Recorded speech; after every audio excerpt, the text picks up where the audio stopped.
Hey guys, this is Read On with Sir Michael Rivera. I'm Sir Michael, and right now I'll be reviewing King, the photobiography of Martin Luther King Jr. Very good book. Um, what I really liked about this book, it's a photobiography on Martin Luther King, perfect for the novice Martin Luther King reader. Is that this book was not so much a biography of him, but of the civil rights movement as well. It just kind of followed him through Birmingham, through Selma, through Chicago, during the whole movement.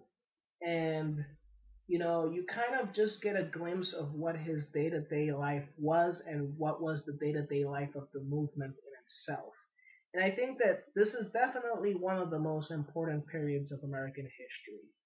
And Martin Luther King's role is that, in many ways, I don't want to say that he began the movement, but he gave it an energy that no one else was really able to give to this movement. He was, you can say, the embodiment of the civil rights movement, him and Rosa Parks.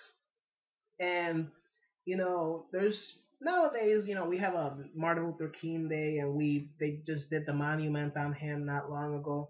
There's kind of this sense, I think, amongst a lot of people that Martin Luther King is almost mythical. He's kind of like a godlike figure, and he wasn't. He was a human being like everybody else. He faced the same issues and dilemmas that we all face on a daily basis. And that's what I liked about this book. This book portrayed and depicted the humanity of Martin Luther King Jr. And, for example, these photographs here, I have one photograph where it's him at home with his wife. Take a look at this photograph. What a great photograph. This is him and, come right on, let me step out a little bit. And if you notice, uh, he's kind of looking at her and she's looking away. I mean, the body language in that photograph is remarkable. It's almost as if there's some, tension, and there is tension going on between them. The biographer describes this scene as the day following an attack on Martin Luther King by a white racist assailant in Birmingham, where he essentially refused to give details to the police about this man. He didn't really want the man incarcerated, and this was how Martin Luther King was. He wasn't too interested in whether or not the person was incarcerated because he was attacked several times. What he was really interested in is the system gonna be rectified? Can we rectify the system so that a white man in Birmingham is not trying to kill me? But I kind of wonder. I know that Martin Luther King was um, an unfaithful man, put it that way. That's well known already. He had a lot of women on the side.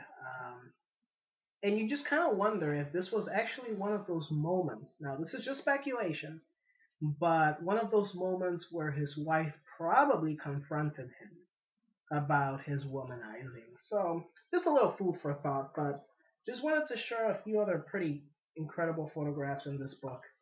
I also like this one. It shows a young African American woman being apprehended. So, and then there's this photograph, and I just like the defiance in her eyes. And then there's this one for the "I Have a Dream" speech,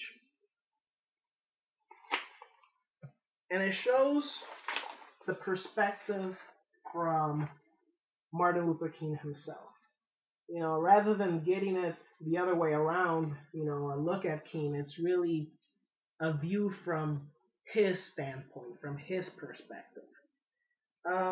Again, great read, especially for the novice reader, the person who's not very well versed in the life of Martin Luther King, because it's pretty brief. It's only about 200 pages, and it kind of goes through the most important aspects of both his life and the civil rights movement. This is Michael Rivera at Read On.